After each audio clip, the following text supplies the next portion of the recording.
Buenas noches con todos. Para finalizar este evento internacional de Derecho Penal y Criminalística, organizado por ASPEC, Representación, Asesoramiento y Capacitación Pericial y Jurídica, denominado Nuevas Perspectivas en la Investigación Penal con el aporte de la ciencia forense para contrarrestar a los GAO, grupos armados organizados. Tenemos el honor de contar con la participación del licenciado Marcel Mendoza, quien es criminalista y criminólogo, perito forense certificado en documentoscopía, grafoscopía, dactiloscopía y fotografía. Profesional altamente capacitado en criminalística, peritaje forense y análisis de fraude, con experiencia en políticas corporativas y públicas, especializado en tecnologías de autentificación de documentos y obras de arte, así como en consultoría para ONGs y organismos judiciales. Miembro activo de la International Association of Crime Analysis. Conocimientos en normativas internacionales como ISO y un sólido enfoque en investigación y prevención de delitos, fraudes y lavado de activos. Quien cursa en la maestría en Políticas Públicas y Gobierno de la Universidad Panamericana, diplomado en Derechos Humanos y licenciatura en Criminología, Criminalística y Técnicas Periciales en el Colegio Libre de Estudios Universitarios. Finalmente, técnico en Informática. Con esta destacada trayectoria, damos la más cordial bienvenida al licenciado Marcel Mendoza y le cedemos la palabra para el desarrollo de su ponencia titulada El mercado cultural como fuente de lavado de dinero y financiamiento de terrorismo. Sea bienvenido, licenciado. Hola, ¿qué tal a todos? Muy buenas tardes. ¿Se me ven bien ahí? Sí, yo creo que sí. Sí, doctor. Si no me dicen luego la cámara me juega un poco mal. Bueno, muchas gracias por la invitación. Es un honor para mí siempre el poder compartir con ustedes un poquito más de todos estos temas que son muy interesantes y en este tema sobre todo de lavado de dinero y cómo se utiliza dentro del campo cultural es un tema que si bien ya se utilizaba desde antes, actualmente ha tenido un poco más de realce, sobre todo aquí en México, con todo lo que se empezó a destapar del uso de influencers, el uso de artistas para promulgación de lavado de dinero, así como lo que se denomina aquí como la narcocultura. Entonces, sin más preámbulos, déjenme les comparto. Ok,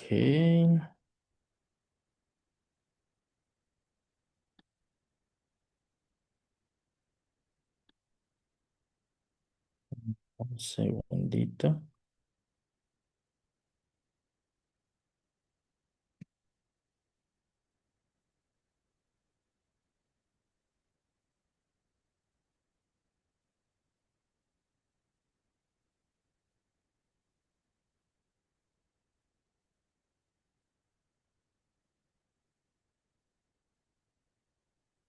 Mm,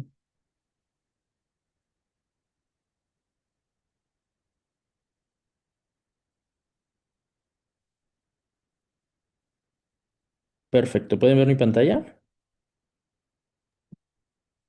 Sí, Ah, perfecto.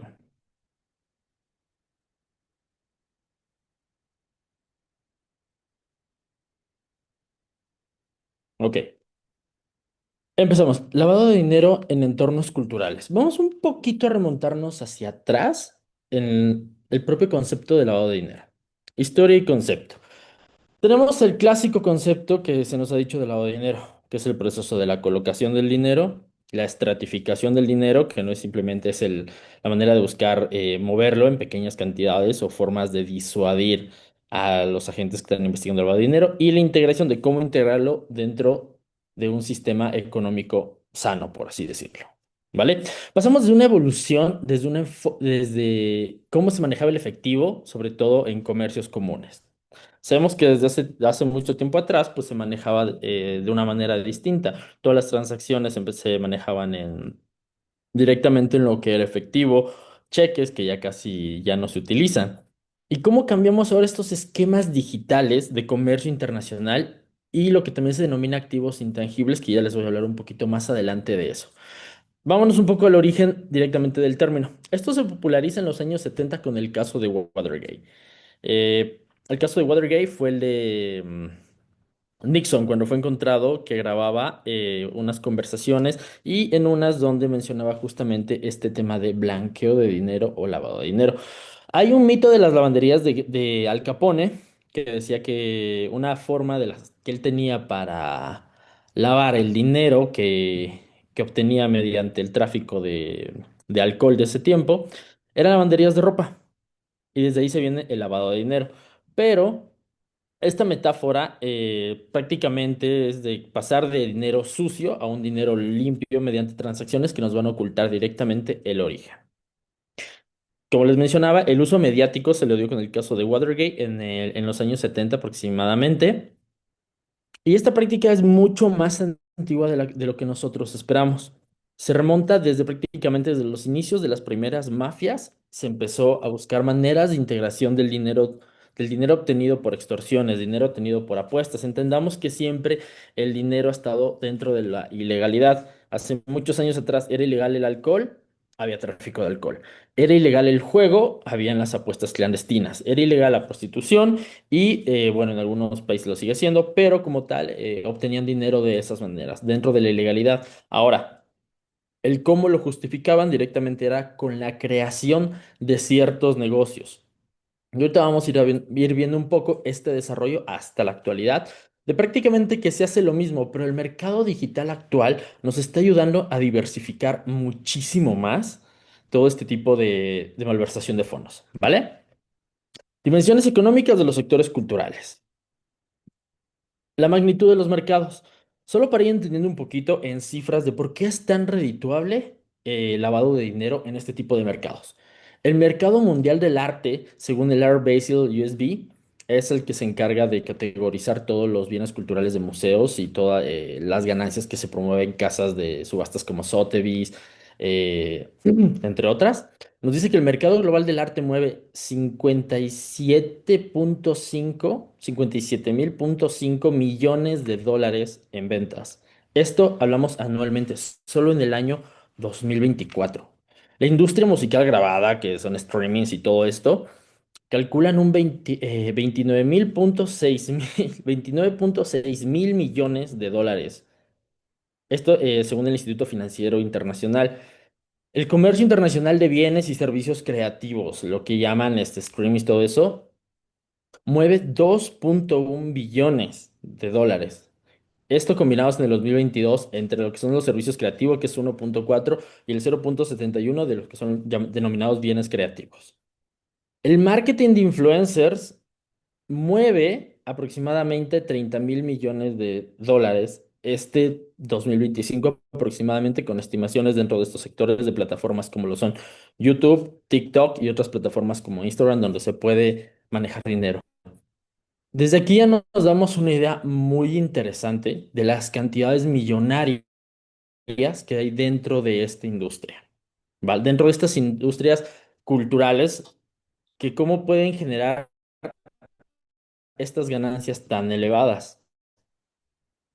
Vamos a las tipologías un poquito primero del mercado. Primero, vamos a encontrar el anonimato y el uso de intermediarios, agentes, galerías que operan con terceros no transparentes, es decir, galerías que no tienen visitantes como tal, pero sin embargo, hablamos de que el valor intrínseco de una obra como tal no la puede poner el mercado. Hablamos de que este aspecto nos vamos mucho por la subjetividad. ¿A qué me refiero con esto? Y lo he puesto mucho cuando doy este tipo de pláticas la obra de un plátano pegado en una pared con una cinta. Es una obra muy subjetiva que se vendió en Sotheby's en una subasta por 6.4 millones de dólares. Como tal, no existe una regularización hacia el costo que se le puede poner a una obra. ¿Qué permite esto? Que ciertas obras o cualquier cosa puede ser sujeta a costos completamente exagerados. Se puede ingresar este dinero fácilmente a una galería y la galería sea simplemente una fachada para poder blanquear esas cantidades de dinero muy elevadas. Lo que les menciono, la sobre o infravaloración, los precios que son completamente manipulados para transferir el valor entre partes vinculadas. Es decir, puedo poner una ser valorada en 2 o 3 millones de dólares que la galería la vende la persona, va una persona, obviamente, como parte de la organización criminal, compra esta obra. A veces este tipo de compras son, de cierto modo, camuflajeadas por cuestión de respeto al comprador y se hacen como compras anónimas, se puede decir. De hecho, hasta en las subastas se pone como el comprador anónimo para no dar el nombre. Y la galería obviamente ingresa el dinero a las cuentas de la galería, se pagan impuestos, se procede todo, y esas cantidades de dinero ya pasan a ser directamente del dinero sucio, pasan a ser dentro del proceso de integración, se integra la galería y directamente incluso puede pasar a que a un sistema financiero. Vemos un poquito aquí a cómo vamos tomando más forma. Ahora, la proveniencia opaca. No se saben de dónde vienen las obras. Obras sin ningún historial verificable que se pueda obtener y falsificación de documentos. ¿Ok? El uso de los freeports es muy importante. ¿Qué es un freeport? Prácticamente son zonas francas donde los aranceles económicos o el intercambio de mercadería es mucho más fácil debido a las facilidades que tienen de manera de aduanas. Estos espacios llamados freeports son muy buenos para una mejor trazabilidad, ¿vale? En cuestión de intercambio de obras, en cuestión de intercambio de dinero. Facturas falsas, envíos sub y sobrefacturados, envíos de dinero que pueden elevar los costos muchísimo más. Y el uso de cierto tipo de arte o antigüedades, sobre todo de tipo antiguas, como obras que ya tengan varios años, que se ocupan para, como moneda de intercambio. Como les mencionaba, se puede poner un costo muy elevado y como no hay un mercado regulatorio dentro de estos esquemas, lo que se puede hacer es muy fácilmente darle el valor que quiera la galería y que, y que tenga una persona que lo pueda pagar para así integrar este dinero que viene desde el crimen organizado directamente hacia un mercado común y se puede integrar el dinero. Las tipologías ahora vamos a ver un poco dentro de la industria musical. Son varias. Primero que nada, ¿cómo se vuelve vulnerable el mercado musical? Aquí en México tenemos una situación muy interesante desde hace mucho tiempo. Se empezó como un esquema sociológico muy interesante. ¿Por qué razón? Hablamos de la narcocultura, que si bien ahora es muy conocida y en Ecuador también empezó a afectar bastante. El narco aquí empieza y sobre todo la música que habla los narcocorridos, los famosos aquí narcocorridos, era el único método cuando empezó la época del narco, era el único método de información que se podía tener acerca de lo que estaba pasando. La policía no conocía muy bien qué es lo que estaba pasando, pero estas personas que hacían las canciones daban información muy importante acerca de lo que estaba pasando, de quién era el capo, porque hablaban de sus hazañas, por dónde andaban. Esto, pese a que a alguien le puede sonar muy, Mm, de cierta manera, una apología al delito, en esos tiempos cuando inició, era la única información que se tenía acerca de los capos de la mafia en esa época.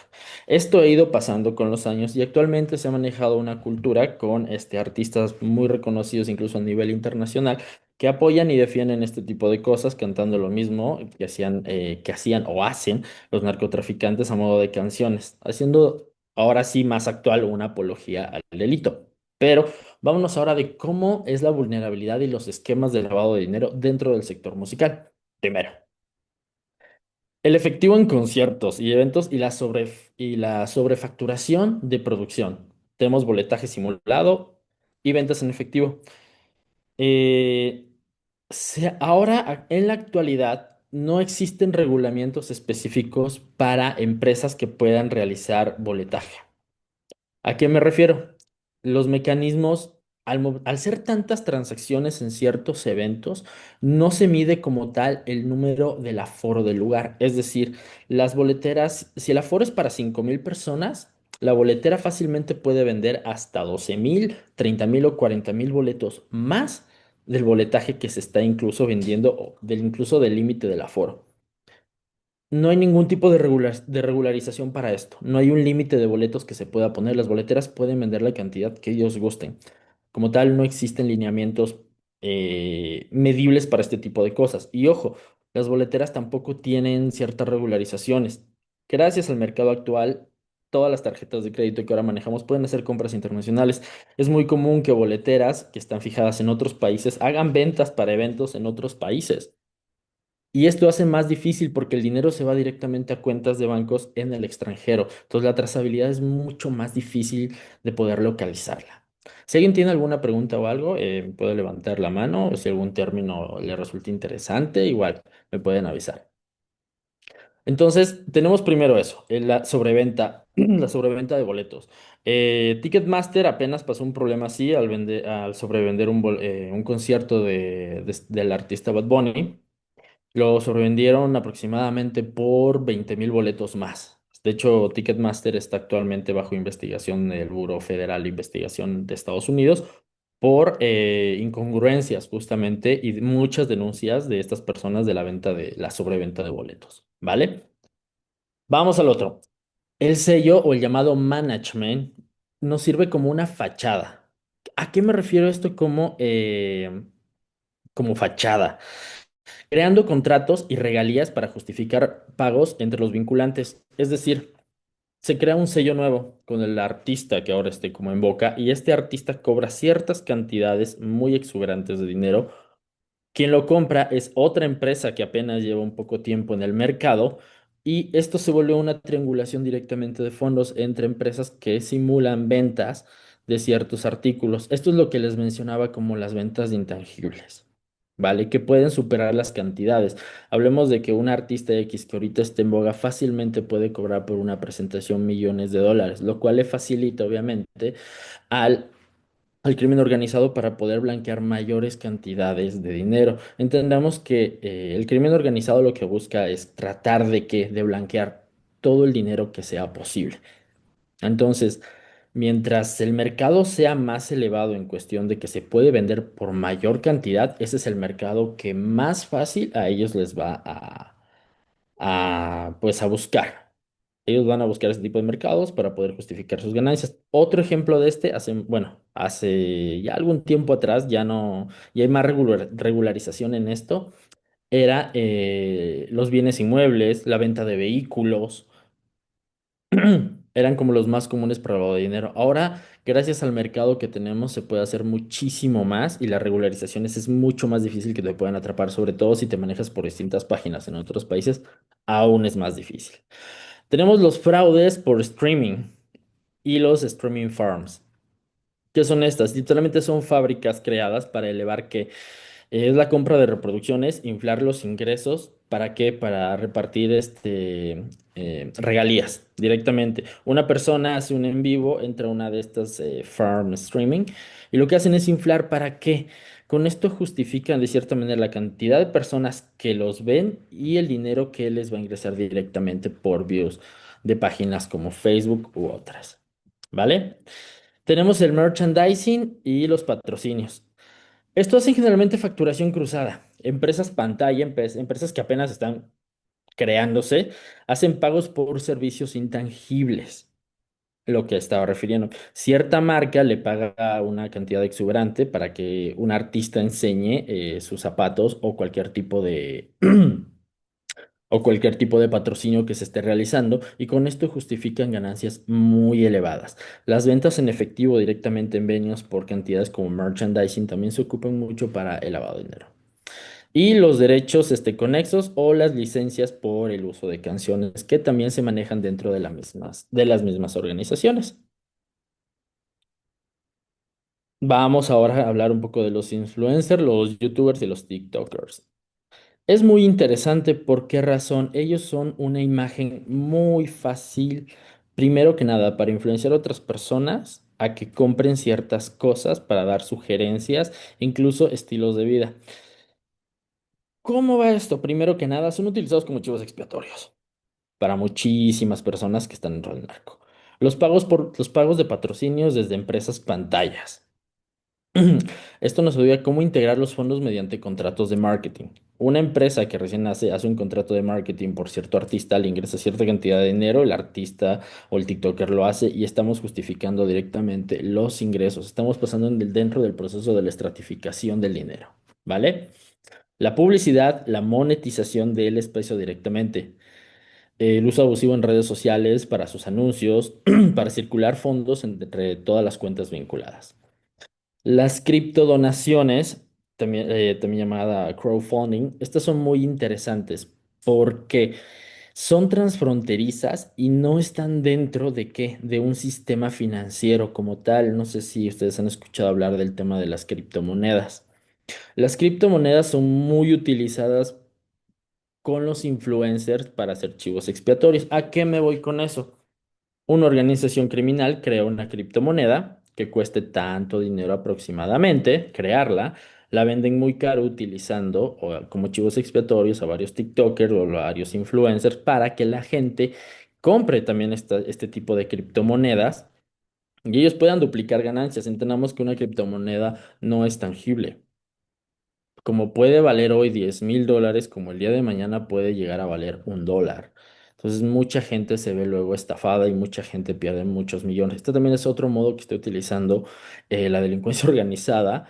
Cómo utilizan a estas personas que, como les digo, influencian mucho en realidad en nuestra vida, recomendándonos cosas que comprar, dónde ir a comer. Todo este tipo de cosas tiene mucha influencia. Todos creo que hemos enviado algún video de alguna persona referenciándonos de algún restaurante a otro. Ya se volvió parte de la comunicación social que nosotros tenemos de compartir cosas, pero nos hace creer y nos hace vulnerables también a nosotros, ahora sí que tener una fe ciega en ellos, para que también poder invertir en cosas que ellos dicen mencionando que es la mejor oferta y que es la mejor idea que ustedes pueden tener. Si quieren invertir, busquen un banco o una entidad financiera más firme que tenga una estabilidad, que esté completamente aprobada. Obviamente las tasas de rendimiento no serán muy altas, pero sabemos que nuestro dinero está más seguro que invertir una cantidad muy elevada en monedas que ni siquiera existen, solo son completamente códigos que hoy pueden valer $1,000 y al finalizar en la noche ya pueden llegar a valer apenas $50. Entonces, tenemos también el reclutamiento de las llamadas mulas de dinero, que son cuentas populares usadas con o sin dolor para canalizar pagos. Lo mismo, ellos crean fondos directamente fuera del sistema financiero para hacer este crowdfunding y fondear dinero directamente a sus cuentas. ¿Se puede hacer? ¿No hay ninguna ley que lo permita? No, no hay ninguna. Si una persona quiere crear una cuenta, digamos, para salvar el monte tal o la deforestación de tal lugar o la limpieza de tal río, puede hacerlo. La gente puede donar completamente. No hay nada que impida que una persona pueda realizar una donación. No es una donataria autorizada, obviamente, pero simplemente es una persona que por su nivel de popularidad es utilizada como chivo expiatorio para recolectar fondos. Pero todos estos fondos no van a venir de la gente como tal. Puede incluso venir desde la propia organización criminal que puede sobreinflar estas donaciones y justificándolo como una donación pueden llegar a cantidades completamente exuberantes. Es algo que también se utiliza dentro de las ciertas ONGs que también se ha detectado que realizan un poco de lavado de efectivo, de lavado de dinero como donatarias autorizadas. Pero eso ya se los podría, es un tema un poquito más grande, es muy interesante y bueno, si nos da un poquito de tiempo, yo creo que lo podemos tomar. Bueno, pero no están para allá. El riesgo reputacional que tiene, exposición mediática. Directamente, como les digo, son chivos expiatorios. Si algo ocurre, directamente ellos son los responsables visibles, nunca como tal organización criminal. ¿Por qué razón nunca es la organización criminal? Porque la organización criminal tiene miles de rostros, no solo es una persona. Y al ser obviamente una organización criminal, si el TikToker, YouTuber o influencer empieza a dar información, corre riesgo él, su familia y obviamente sus allegados. Entonces, ellos quedan directamente como los inmediatos culpables de este tipo de cosas. ¿Alguien levantó la mano o tiene alguna pregunta? Por ahí me sonó algo. ¿No? Bueno, pasemos con la siguiente. ¿Cuáles son las señales de alerta que nosotros podemos encontrar? Primero, las estructuras con beneficios, con beneficiario final, que no tiene como tal que es muy opaco. El uso intensivo de representantes de empresas recién constituidas, empresas que no tienen ni un año de constitución, que llegan a facturar varios millones de dólares de la noche a la mañana. Es algo que siempre debe llamar la atención. Puede ser es que sí, le está yendo muy bien, pero como tal, no puede que esté utilizando otros métodos de financiamiento para poder llegar a este tipo de ganancias. Discrepancias entre el valor declarado y métricas objetivas. Si vemos que una persona tiene métricas muy exuberantes, tiene costos que no van, supuestamente ya factura mucho, ya podemos encontrar ciertas incongruencias, que ciertas marcas, que hay marcas que ni siquiera existen, que lo han apoyado, ya podemos de cierto modo irnos dando cuenta por dónde está yendo la cosa. Transacciones fragmentadas entre múltiples jurisdicciones. Es decir, que le lleguen fondos directamente desde Colombia, desde Venezuela, desde Argentina, y sean cantidades de cierta manera no tan alarmantes, pero que en conjunto ya sumen.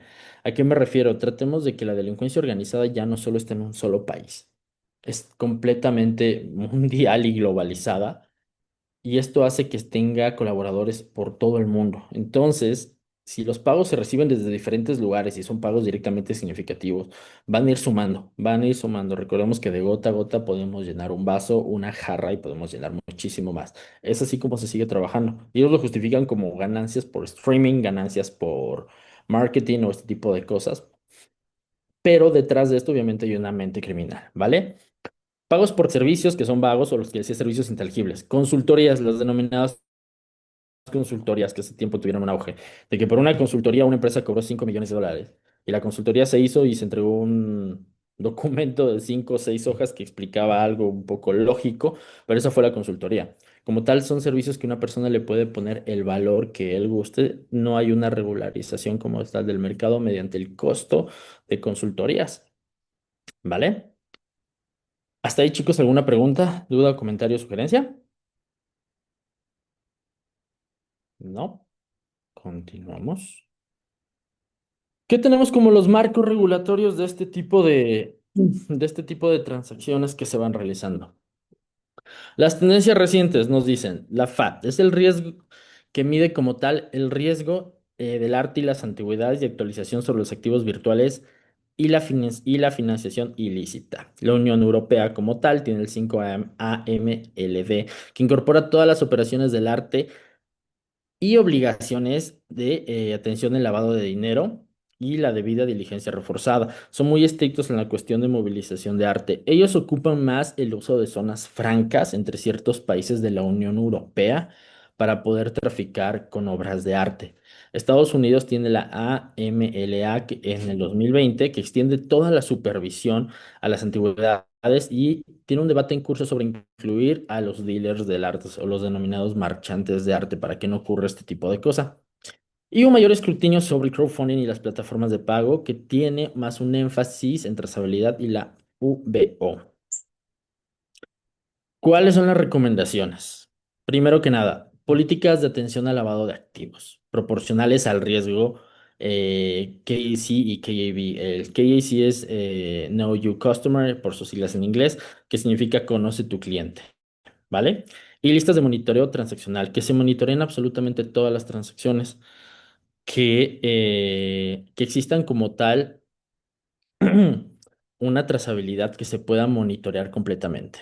Una debida diligencia reforzada por las PEPs, alto valor en las jurisdicciones de riesgo y sobre todo y lo más importante, los registros obviamente de procedencia de muchas cosas, contratos que sean muy claros en cada una de las transacciones y una capacitación continua dentro de todos los protocolos de denuncias y preservación de toda evidencia que se pueda encontrar acerca de este tipo de actuaciones. ¿Qué tenemos como conclusiones clave directamente? Los mercados culturales son económicamente significativos por toda la naturaleza y son muy atractivos, como les digo, para el lavado de dinero, porque se miden mucho en la subjetividad. Un artista que esté ahorita en Boca puede cobrar lo que el artista quiera, sí. Si un artista ahorita está en el boom de los streaming, para justificar obviamente que sea popular, está en el boom, está en el top, lo que puede hacer es cobrar varios millones de dólares. Si él así lo desea, si la empresa para que trabaja así lo desea, puede hacerlo sin ningún inconveniente. El arte, la música, los influencers comparten muchísimos vectores intangibles y como les digo, una valoración muy subjetiva y cadenas muy opacas. Muchas veces no sabemos quién es el que maneja el artista. Son empresas que sirven a otras empresas, que sirven a otras empresas, que lo único que hacen es inflar los precios hasta poder llegar al lavado de dinero necesario para el consumidor final. Una respuesta efectiva combinada con una trazabilidad, transparencia y una verificación completamente independiente de cada una de las transacciones. ¿Quién es el que está detrás del artista? ¿Quién es el que está manejando al artista? ¿Qué empresa es? Luego resulta que la empresa está en un país de Checoslovaquia, que tiene una subfilial en México, tiene una subfilial en Colombia, la empresa de Colombia es la que cobra todas las regalías del artista, la empresa así, y se dividen directamente todos. ¿Para qué? Para que así de cierta manera se pueda crear una dispersión de información y hacer más difícil que se pueda lograr identificar de dónde vienen los dineros y la procedencia, si es ilícita o lícita, de cada uno de estos dineros. Y la tecnología como tal, datos de plataformas, analíticas, la audiencia y estar un poco más observador a la cuestión de riesgos. Se puede observar ahora más fácil los artistas que se han ido por el narco corrido. Actualmente todos ellos están bajo investigación de Estados Unidos al ser ligados directamente con cárteles de la droga de aquí de México y porque sus propias canciones también las hacen muy fácil el que las puedan ligar a este tipo de cárteles. ¿Por qué razón? Hablan ellos mismos de lo que hacen en los cárteles. Entonces es mucho más fácil el trabajo que pueden hacer en investigarlos directamente. Y bueno, estas son un poco de las fuentes que tenemos. Hasta aquí. ¿Tienen alguna duda o pregunta?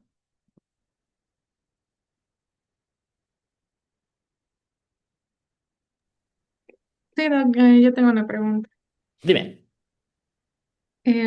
Respecto a que los artistas pueden ser sujetos de estas investigaciones por medio de sus Ujú. canciones, ¿no sería prueba insuficiente? Porque en sí solo estarían prácticamente escribiendo, más no evidenciando. Sí y no, y aquí viene algo muy interesante. El que ellos lo estén cantando de cierta manera, primero que nada, vamos a la libertad de expresión. Uno puede cantar y decir, pues, lo que guste, pero ya da cierta alerta a que hable directamente de tráfico de drogas. Como tal, recordemos que lo que están haciendo es una apología al delito, hablando de ciertos narcotraficantes o del tráfico de drogas o el tráfico de armas y este tipo de cosas. Como tal, ¿puede entrar en una investigación? Sí, pudiese. ¿Es determinante para que una persona esté ligada directamente al cartel? No, no necesariamente.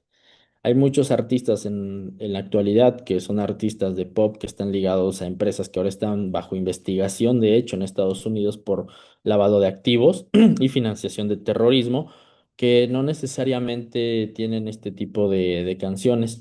Lo que los pone en la mira directamente y en la actualidad sobre todo es esta apología al delito que ellos tienen y los mismos nexos que ellos han mostrado de manera deliberada con con ciertos cárteles artistas que suben fotos en estados en Instagram, donde salen en fiestas, donde salen disparando armas largas, o en sus conciertos poner fotos de narcotraficantes directamente en los audiovisuales de sus eventos. A ese punto ha llegado eso. Entonces ya hace que ellos mismos se pongan bajo el ojo observador de las investigaciones. Como tal, puede ser un determinante, no, pero ellos mismos buscan, de cierto modo, ellos se ponen la lupa sobre ellos para que sean investigados. Claro, de igual manera sería una colaboración indirecta con ellos y no en Ujú, beneficio a la sociedad. exactamente, muchas colaboraciones también lo hacen ellos al hablar. Recordemos, los narcocorridos son algo muy cultural también, no se puede satanizar completamente, pero muchos de ellos pues sí van ligados mucho a a la delincuencia organizada. Muchas gracias. Y por nada, ¿alguna otra pregunta o duda que tenga?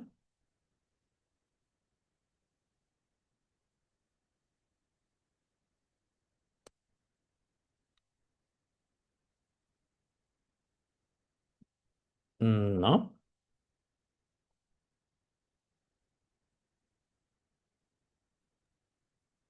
Bien, si no hay más preguntas por parte de los participantes para culminar con el evento, licenciado. Vale, perfecto. Bueno, pues muchísimas gracias. Bueno, yo creo que les puedo, bueno, un poquito de cómo. se manejan si gustan. Es similar el tema con con muchas ONGs o estas asociaciones civiles conformadas como donatarias autorizadas. Igualmente, no cualquier empresa puede donarla, ya sean empresas completamente constituidas o o cualquier persona como tal también puede donar. Y actualmente también hay una investigación muy interesante acerca del lavado de activos mediante los llamados bienes comunes. ¿A qué me refiero? Que donaciones para hacer un evento de caridad resulta también muy viable y muy rentable para que se puedan justificar ingresos delictivos. Entendamos que una ONG no declaran impuestos. Entonces se vuelve mucho más fácil también para una ONG el que tenga ingresos de cantidades muy elevadas de dinero y no, o sea, justificando que son donaciones, entregando los recibos correspondientes. Y obviamente este dinero como tal no declara impuestos, entonces son ganancias que se quedan directamente ya para la organización. Tenemos... sí. Me gustaría conocer si la normativa legal en México es fuerte para sancionar este tipo de acciones ilegales. Como tal, la normativa en México sí castiga algunas, pero no tienen mecanismos tales para investigar lo que les decía. Cuando la trazabilidad pasa de las fronteras, se vuelve muy difícil el seguimiento. Las transacciones que se utilizan se hacen con métodos de triangulación de fondos. ¿A qué me refiero? La página que se crea para recolectar fondos es una página desde algún lugar de Rusia. Los fondos se colectan a la cuenta en Rusia. De Rusia pasa a otra persona y va pasando por tantas manos que la trazabilidad se pierde. Entonces, esto es lo que dificulta. Recordemos que hay muchos países que no tienen las mismas normativas en cuanto al lavado de activos y esto dificulta que puedan coordinarse bien para llegar a esto. Aquí en México sí existe mucho, pero aún así les falta bastante. Como les digo, el mercado digital y la venta de las cuestiones intangibles es un método financiero que es muy fácil. Las criptomonedas aquí han causado muchos problemas y como tal no hay algo financieramente que dé un soporte al uso de bitcoins u otro tipo de monedas. Todas las personas son libres de comprar lo que gusten, pero no existe algo, la Conduceva que llamada, que es como en Ecuador ah, la de seguros y compañías, no me recuerdo cómo se llama, creo que es algo de seguros y compañías, es la que maneja en Ecuador. Eh, La superintendencia de compañías. exactamente, las super de compañías, no sé si ya tengan una regularización directamente al uso de bitcoins o algo similar. Como tal, eso sale dentro del mercado porque son ventas que se hacen por páginas de internet que incluso pueden poner en riesgo hasta la propia información de los bancos. Que uno puede ingresar su tarjeta en cualquier plataforma de internet. Todas las tarjetas ahora ya son internacionales, hasta la más pequeña. Entonces, como les digo, vuelve muy difícil que se pueda como tal integrar hacia dónde se está yendo ese dinero, hacia qué cuentas se está cayendo ese dinero y cómo se está financiando eso que nosotros estamos consumiendo. Se estima que en varios lugares en México, muchas empresas en algunos estados, los llamados narcoestados, que todas las empresas ayudan a lavar dinero al narcotráfico. El narcotráfico llega con cantidades de dinero, ellos les ayudan a ingresar y cada cierto tiempo ellas pasan como para recolectar los fondos ya lavados del dinero. Entonces, no hay buenas actualizaciones como tal y sí deberían, sobre todo por el tema digital. ¿Alguna otra duda?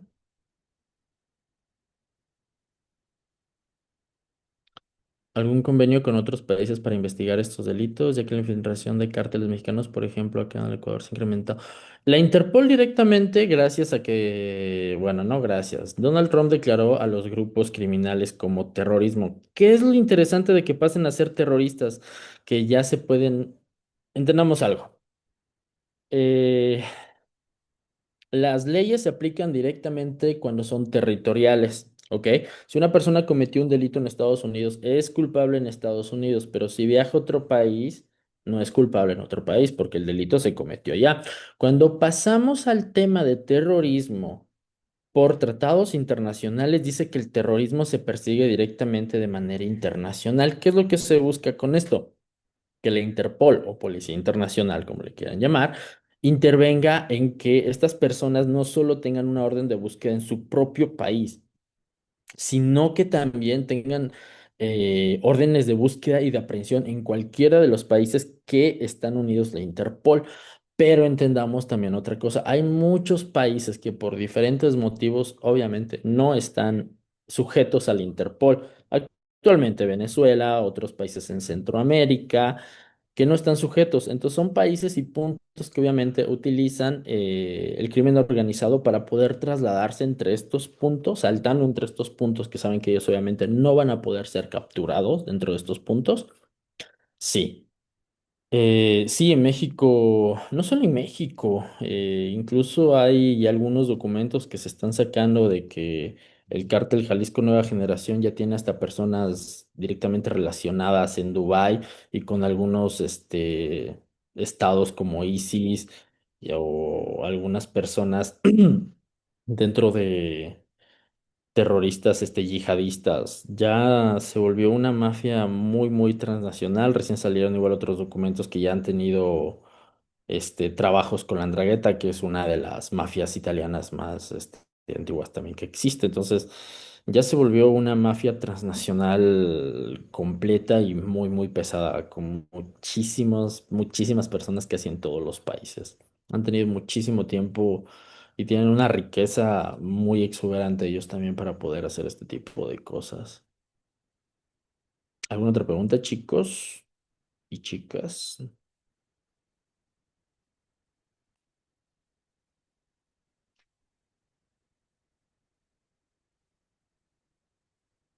¿Alguna otra pregunta? ¿Duda o comentario o sugerencia? ¿Qué medidas pueden tomar las instituciones financieras para... como tal, bueno, se pide que cada empresa aquí debe tener sus normas de prevención de lavado de activos sujetas claramente, dependiendo las cantidades que muevan y con las personas que trabajen. Por ejemplo, me refiero a que si reciben inversión extranjera, todas por norma ante la CONUCEP deben presentar lo que se llama en su manual de políticas PLD, que es de prevención de lavado de dinero, y KYC, que es de Know Your Customer. Know Your Customer es el primer filtro el que debe pasar. De hecho, justamente asesoro a varias financieras en la creación de este tipo de mecanismos, porque es la revisión de la documentación desde una persona que se acerca directamente al banco. Revisar historiales crediticios, revisar documentación, revisar todo, absolutamente todo, todo. ¿Para qué? Para verificar que esta persona no puede hacer un riesgo para la entidad financiera al tratar de ingresar, ¿qué? Dinero de parte del crimen organizado. Esto por ley se pide. eh, en todas las instituciones financieras, pero aún así llega a fallar. Como les digo, es muy estratificado. Ahora, ¿a qué me voy? Si una persona dice que tiene un negocio, así no lo tenga, pero lo tiene registrado y todos los días ingresa en efectivo cantidades, digamos, 5,000, 6,000, 8,000 dólares. Si la persona declara impuestos, si la persona lleva una contabilidad, si la persona sigue ingresando este dinero, pese a que ni siquiera exista como tal el negocio, o solo por venta de intangibles, como les digo, consultorías directamente, se puede justificar el dinero, sí, lo que hace que la labor esta sea más difícil. Recordemos, el crimen organizado trabaja desde varios estratos, desde muy elevados, de empresas que facturan muchísimos millones, hasta también no es muy viable porque utilizas más gente y es un poco más fácil que te encuentren. Pero si tú pones estas cantidades por diferentes negocios, por muchísima gente, si pones a 4,000 personas, hablemos de que México tiene 123 millones de personas, hablemos de que pones a unas 2,000 personas, que cada estas personas semanalmente ingresen a sus cuentas 8,000, 9,000, 10,000 dólares por venta de lo que sea, ¿se puede justificar? Sí, se puede justificar. Hace más difícil porque como son cantidades más pequeñas no llaman tanto la atención. Los poquitos rojos que se prenden directamente con las transacciones no se van a prender porque van a decir, pues es una persona que tiene un negocio y estos son ingresos por su negocio. Aún así no existe el negocio, pero como tal son los ingresos que empiezan a llegar y a llegar y a llegar y a llegar y a llegar y a llegar. Entonces, es así un poquito cómo se maneja también, desde una estructura muy elevada desde empresas transnacionales hasta estructuras muy pequeñas o muy básicas que igualmente les pueden servir para el lavado de dinero.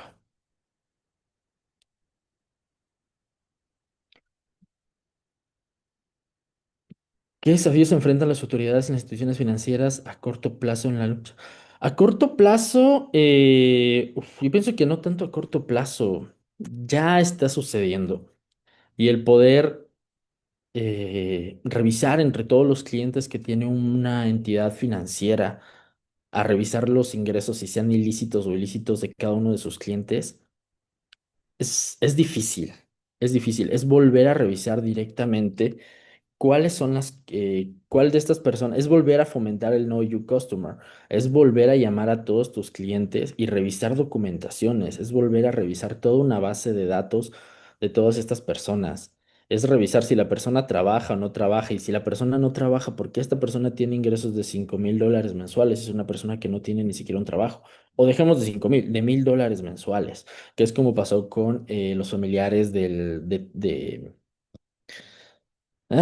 este narcotraficante que agarraron en Ecuador, me parece que se llama Tito, me parece, o Fito, si no estoy mal, que recién lo agarraron en una caleta debajo de una casa y la casa estaba igual llena de dinero. Alias Fito, exacto, muchísimas gracias. Alias Fito, los familiares justamente de Adolfo Macías eran personas que no tenían trabajo, eran personas que no tenían como tal casi negocios, pero sin embargo tenían ingresos por 80,000, $50,000. Ahora, ¿qué es lo interesante? Si nos vamos a un tema de criminalística, obviamente eso es un súper foco rojo. ¿Cómo en un banco no pueden revisar si una persona tiene un trabajo o no? ¿Y de dónde viene de dónde proviene este tipo de cantidades de dinero? Si la persona no tiene un trabajo, si la persona no registra que tiene facturas activas, si la persona no tiene absolutamente nada, ¿cómo una persona pudo haber pasado tanto tiempo recibiendo cantidades, porque ellos tienen en sus cuentas millones de dólares? ¿Cómo pudo la entidad financiera no darse cuenta de estos focos rojos que directamente le estaba mostrando? Entonces, aquí nos vamos más profundo. ¿Qué es lo que está pasando dentro de las entidades financieras para que estas personas puedan haber pasado? Ya requiere que la super de compañías ingrese ahí a hacer una investigación directamente de cómo se puede haber pasado que personas tengan esos ingresos de dinero sin haber hecho algún tipo de investigación, que la UAFE en Ecuador no haya intervenido directamente con focos rojos por ese tipo de transacciones. Y si esta entidad bancaria está sujeta a la UAFE o cómo lo está haciendo, cómo está recibiendo dinero sin tener todos los permisos posibles. Nos pone un montón de tela de que cortar, porque también hablan de los denominados bancos del narco, que son bancos que justifican este tipo de ingresos dentro de ellos para no lanzar alertas ante la UAFE y justificar justamente también esto. Les hablo de unas dos cooperativas hace tiempo que tienen cierto tipo de investigaciones ya en contra por temas de lavado de dinero, justamente provenientes del narco. ¿Alguna otra duda o comentario?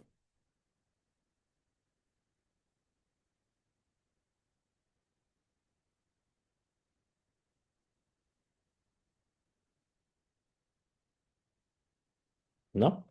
Bueno, les agradezco mucho por la invitación. Ahora sí, muchísimas gracias por la invitación. Espero que les haya gustado mucho todo lo que pudimos ver acá. Para mí siempre sigue siendo un gran honor el poder compartir un poco más con todos ustedes. Muy amable, licenciado. Bien, queremos agradecer de la manera más especial, licenciado Marcel Mendoza, por su valiosa ponencia y sobre todo muy interesante, con la que cerramos con broche de oro este seminario. De igual forma, concluimos esta enriquecedora semana educativa del Seminario Internacional de Derecho Penal y Criminalística, Nuevas Perspectivas en Investigación Penal con el aporte en la ciencia forense, para contrarrestar a los GAO. En nombre de ASPEC, extendemos nuestro sincero agradecimiento a cada uno de los ponentes por su aporte académico y a todos los participantes por su compromiso y entusiasmo. Ha sido una semana de aprendizajes y estamos seguros de que este no solo es un inicio, sino que serán más encuentros. Muchísimas gracias nuevamente por ser parte de esta experiencia y hasta una próxima edición. Muchísimas gracias a todos. Que se encuentren muy bien.